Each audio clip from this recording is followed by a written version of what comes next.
जय शिव शंभू।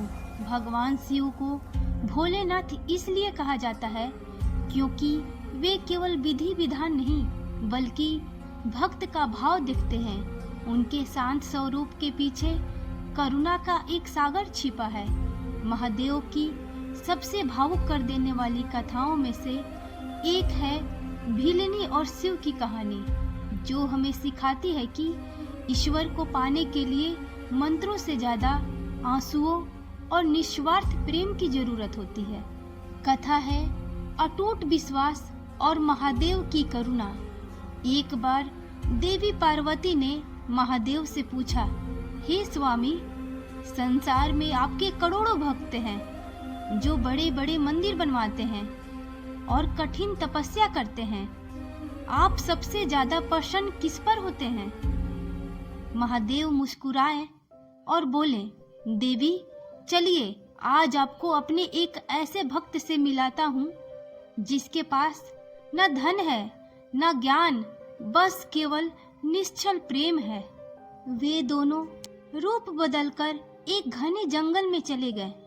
वहाँ एक गरीब भिलनी रहती थी जो जन्म से ही अंधी थी।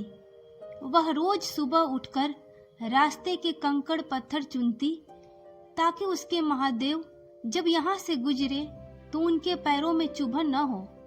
वह नहीं जानती थी कि महादेव कहाँ रहते हैं, बस उसे विश्वास था कि वे कभी न कभी यहाँ से गुजरेंगे।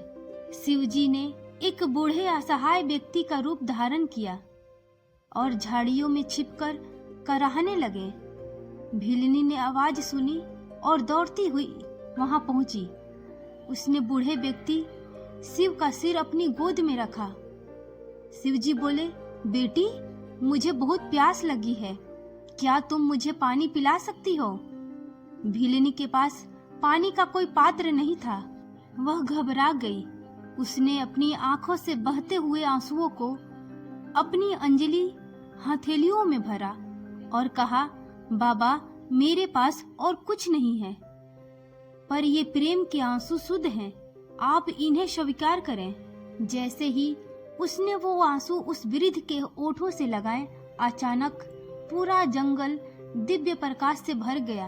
वृद्ध के रूप में साक्षात महादेव अपनी असली स्वरूप में प्रकट हो गए। उनके गले में नाग, मस्तक पर चंद्रमा और जटाओं से गंगा बह रही थी। भिलनी जो देख नहीं सकती थी उसे भी दिव्य दृष्टि मिल गई। महादेव ने उसे गले लगाया और कहा, पुत्री, लोग मुझे पाने के लिए हिमालय पर तप करते हैं, लेकिन तुमने मुझे अपने करुणा के जल से तृप्त कर दिया। जो भक्त मेरे बनाए हुए जीवों के प्रति दया रखता है वह मुझे सबसे प्रिय है। महादेव का यह रूप हमें सिखाता है कि वे अभिषेक के जल से ज्यादा भक्त के आंसुओं की कद्र करते हैं। शिव के लिए कोई छोटा या बड़ा नहीं होता। वे शमशान में रहने वाले अघोरी के भी हैं और महलों में रहने वाले राजा के भी। सच्ची भक्ति दिखावे में नहीं बल्कि सेवा और दया में छिपी है। भक्तों, अगर आपको ऐसी ही कहानियाँ और सुननी पसंद है तो वीडियो को लाइक और शेयर करें और जुड़े रहिए हमारे चैनल पर। धन्यवाद।